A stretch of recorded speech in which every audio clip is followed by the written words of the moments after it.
First third और fourth सही है। होपफुली आप ये फर्स्ट थर्ड और फोर्थ 3 4 1 के रूप में दिया हुआ है। Third option is the right answer over here. आगे बढ़ेंगे नेक्स्ट क्वेश्चन पे। नेक्स्ट क्वेश्चन क्या कहता है भाई? नेक्स्ट क्वेश्चन है क्वेश्चन नंबर 16। देखिएगा, समझते हैं कहानी क्या है। क्वेश्चन नंबर 16 कहता है which of the following is a critic of gene Piaget's theory of cognitive development, यानी पियाजे की थियोरी की आलोचना कौन से ऑप्शन में की गई है, यानी उसमें उसको किस तरह से हम देख रहे हैं कि क्या कमी इसमें है। फटाफट से बताओ और फिर आगे बढ़ेंगे। Thanks a lot. ठीक है पीजी, फटाफट से कमेंट करके, कमेंट नहीं करके इसमें बता दो, इंग्लिश की क्लास भी करा दो, करा देंगे यार, पोल में जवाब दे दो फटाफट से। Development of children is dependent on their socio cultural context, यानी बच्चों का विकास उनके सामाजिक सांस्कृतिक संदर्भ पर निर्भर करता है, यानी जिस संस्कृति जिस समाज से वो आते हैं उस पर निर्भर करता है। ये बात तो पियाजे ने नहीं की है, ये बात तो हमें वाइगॉत्स्की की नजर आ रही है ना। हालांकि पियाजे ने ये नहीं कहा कि सोशल इंटरेक्शन महत्वपूर्ण ही नहीं है, लेकिन उन्होंने ये नहीं कहा कि डेवलपमेंट वो डिपेंडेंट है सोशियो कल्चरल कॉन्टेक्स्ट पे। उन्होंने कहा भैया आपका जो 4 फैक्टर्स बताए थे, मेच्योरिटी यानी हेरिडिटी पे, बच्चे की एक्टिविटी पे, सोशल एक्सपीरियंस पे, और आपका मैचुरेशन हो गया, इक्विलिब्रियम जिसमें अडेप्टेशन एसिमिलेशन वो सब आएगा, इन 4 चीजों पे है, सिर्फ सोशियो कल्चरल अप्रोच पे नहीं है। एज के साथ हेरिडिटरी क्षमता है, बच्चा सीखेगा एक्टिविटी करके। तो ये बात थोड़ी सी गड़बड़ लग रही है, फिर भी हमें चारों ऑप्शन पढ़ने हैं, तब तक हम जवाब नहीं देंगे। चिल्ड्रन आर एक्टिव बींग्स, हाँ ये तो पियाजे कह रहे हैं, इसमें क्रिटिक क्या है, आलोचना थोड़ी है ये। Children's thinking is qualitatively different from that of adults, ये बात बिल्कुल कह रहे हैं पियाजे कि बच्चा क्वालिटी में डिफरेंट सोचता है, गुणात्मकता में अलग है। आप की प्रॉब्लम हो सकती है, आप एक 25 साल के व्यक्ति हैं कि आपका दिल टूटा हुआ है और बच्चा है 5 साल का, उसका खिलौना टूटा हुआ है, ये उसकी प्रॉब्लम हो सकती है। तो क्वालिटी में डिफरेंस है, प्रॉब्लम उसके पास भी आपके पास भी है ना। तो क्वांटिटी का डिफरेंस नहीं है, क्वालिटी का डिफरेंस है बच्चों की थिंकिंग में, क्वालिटेटिवली अलग होती है बड़ों से बच्चों की थिंकिंग, ये कहते हैं पियाजे। फिर आता है fourth option, development of children takes place by their acting upon the environment, यानी बच्चों का विकास होता है जब वो एक्टिविटी करते हैं एनवायरमेंट में, जो कि MESE में आता ही है 4 फैक्टर्स में। तो फर्स्ट ऑप्शन ही यहाँ कमजोर पड़ जाता है, जो क्रिटिक की तरफ ले जाएगा पियाजे का, जो वाइगॉत्स्की कह रहे हैं कि उन्होंने सोशियो, मतलब वाइगॉत्स्की क्या कह रहे हैं, वाइगॉत्स्की इस चीज पे जोर दे रहे हैं और पियाजे इस चीज पे उतना जोर नहीं दे रहे हैं कि सामाजिक सांस्कृतिक संदर्भ को उतना महत्व वो नहीं दे रहे हैं, इसलिए उन्होंने सारी दुनिया के लिए सेम ही स्टेजेस दी हैं। क्वेश्चन नंबर 17 देखिएगा और जवाब दीजिएगा। ये क्या कहता है? Meaningful learning of students at school is negatively influenced by dash and positively by dash, यानी जो अर्थपूर्ण अधिगम है बच्चों का स्कूल में वो नेगेटिवली कैसे इन्फ्लुएंस होता है, यानी नेगेटिवली मतलब ऋणात्मक रूप से कैसे प्रभावित होगा, किस चीज से नेगेटिवली प्रभावित होगा बच्चों का सीखना स्कूल में, मीनिंगफुल सीखना, रटने वाला नहीं। एक है मीनिंगफुल लर्निंग जहां बच्चा एक्टिवली सीख रहा हो, उसके जीवन से जोड़ करके आप सिखा रहे हैं, और दूसरा है आपका रोट लर्निंग जिसमें सिर्फ रट्टाफिकेशन है। तो नेगेटिवली कौन सा प्रभावित करेगा, इसका मतलब वो रटने की तरफ लेके जा रहा होगा। तो देखो यहाँ पे रटने की तरफ, exclusionary practices, learner centred pedagogy. देखो हाँ, एक्सक्लूजनरी प्रैक्टिसेस या सेक्लूडेड प्रैक्टिसेस, बच्चों को अलग थलग ग्रुप में बांट देना, बहिष्कृत करना, ये सब जो है ये नेगेटिव प्रैक्टिसेस हैं कि आपने अलग अलग ग्रुप बना दिए, बच्चों को आपको इंक्लूसिवली सिखाना है, एजुकेशन फॉर ऑल की बात करनी है, तो ये नेगेटिवली करेगा। और पॉजिटिवली क्या करेगा? लर्नर सेंटर्ड पेडागोजी, यानी बच्चे की नीड को ध्यान में रख करके अगर आप पेडागोजी अपना रहे हैं। तो एक्सक्लूजनरी यहाँ पे भी ठीक है, लेकिन एग्जाम ओरिएंटेड पेडागोजी ये पॉजिटिवली नहीं करेगा, ये नेगेटिवली ही करेगा, दोनों नेगेटिव हो गए।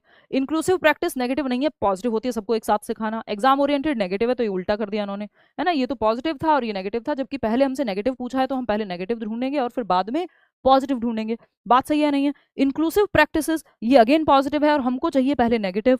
लर्नर सेंटर्ड पॉजिटिव है, दोनों पॉजिटिव हो गए, जबकि हमको पहले नेगेटिव चाहिए था और फिर हमको चाहिए था पॉजिटिव। तो पहला नेगेटिव है एक्सक्लूजनरी प्रैक्टिसेस, यानी बच्चों को अलग थलग कर दिया, बहिष्कृत कर दिया, अलग अलग ग्रुप में बांट दिया उनकी सेम क्षमताओं के आधार पर। शिक्षार्थी केंद्रित जो है वो पॉजिटिव है, तो हमें बाद में जो है वो सकारात्मक चाहिए था और यहाँ पे नकारात्मक, तो ये ऑप्शन पहला ही यहाँ सेट बैठता है।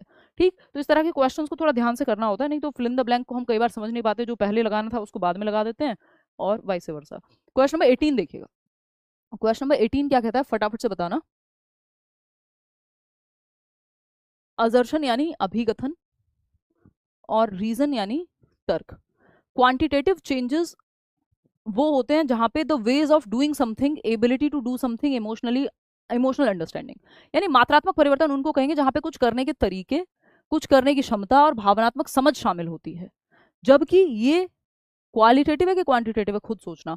फिर आता है इसका रीजन कि क्वालिटेटिव चेंजेस वो होते हैं जिनमें हाइट, वेट, शेप, साइज, इन सब की बात होती है। देखिए ये हाइट, वेट, शेप, साइज की बात क्वांटिटी में होती है क्योंकि इसको मापा जा सकता है, और जिसको मापा जा सकता है वो मात्रात्मक परिवर्तन में आएगा, क्वांटिटेटिव चेंजेस में आएगा।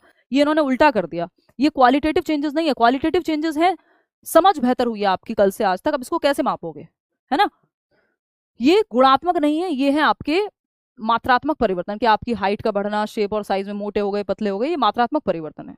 तो ये तो गलत हो गया।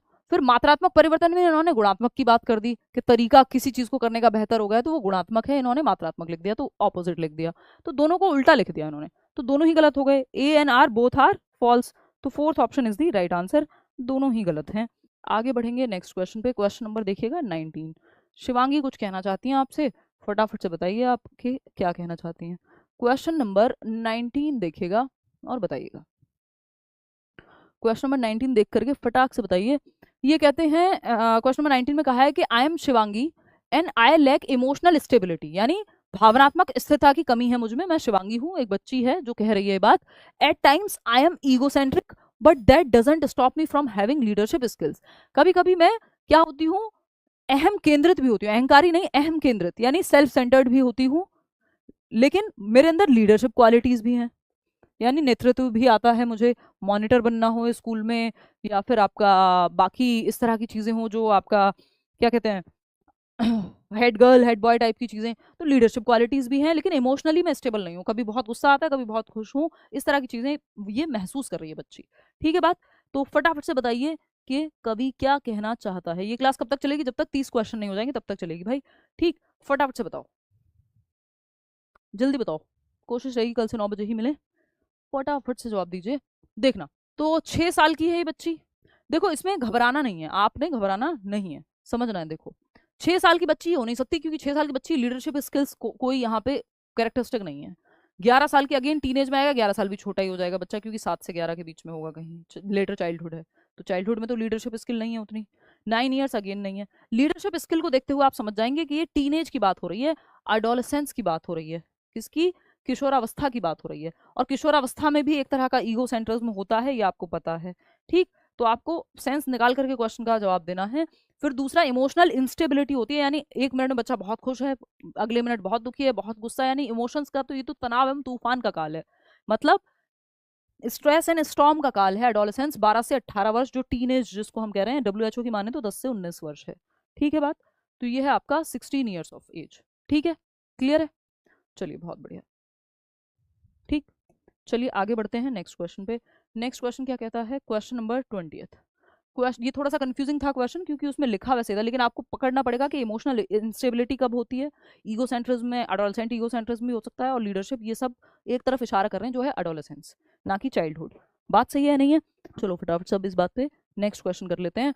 ये कहता है 20वां सवाल, dash can be best viewed as something that sets a range basis within, बहुत ध्यान से जवाब देना, dash can be best viewed as something that sets a range basis within which an individual's development is actually shaped by the support and opportunities of the environment।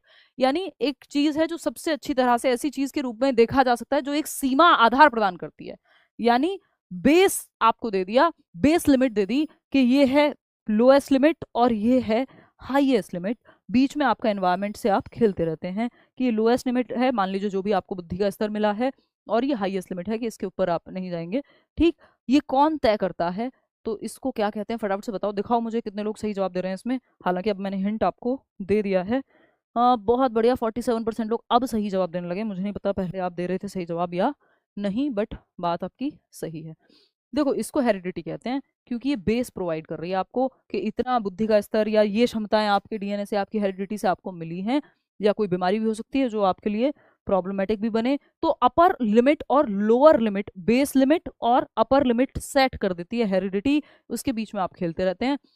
How far we, sorry, heredity decide करती है कि how far we can go, तो base limit जो है heredity हमको दे देती है। आनुवांशिकता जिसको हम कह रहे हैं, मान लीजिए हेरिडेटरी आपको शरीर में उतनी जान मिली ही नहीं है, आपका बॉडी टाइप वैसा है ही नहीं कि आप स्पोर्ट्स में बहुत अच्छा कर पाएं, तो आप कितनी भी एनवायरनमेंट में अच्छी ट्रेनिंग दे दीजिए, जरूरी नहीं है कि आप कर पाएंगे, ठीक। तो हेरिडिटी लोअर लिमिट और अपर लिमिट सेट कर देती है, ठीक। तो heredity is the right answer, यहाँ पे बेस लिमिट की बात हुई है। क्योंकि आगे बढ़ेंगे, क्वेश्चन नंबर 21 देखिएगा, 21वां सवाल क्या कहता है, फटाफट से जवाब देंगे आप। क्वेश्चन नंबर 21 कहता है, which of the following best describes Gardner's theory of multiple intelligences, यानी निम्नलिखित में से कौन गार्डनर के बहुबुद्धि सिद्धांत का सबसे अच्छा वर्णन करता है। बहुबुद्धि क्या है, ये बहुबुद्धि,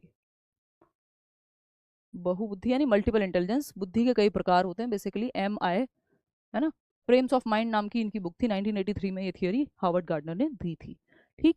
intelligence is a single general ability, एक एकल सामान्य क्षमता, यानी एक ही चीज है जो इंटेलिजेंस है। अगर आप मैथ्स में अच्छे हैं इनके हिसाब से तो आप म्यूजिक में भी अच्छे होंगे, आप हर चीज में अच्छे होंगे। फिर ये एकदम खराब बात है, आज के समय में इस बात को बिल्कुल भी अप्रिशिएट नहीं किया जाता। इसको सिंगल फैक्टर ऑफ इंटेलिजेंस कहते हैं, जो पहले शुरुआत में आई थी यूनिफैक्टर, एल्फ्रेड बिने ने इसकी बात की थी।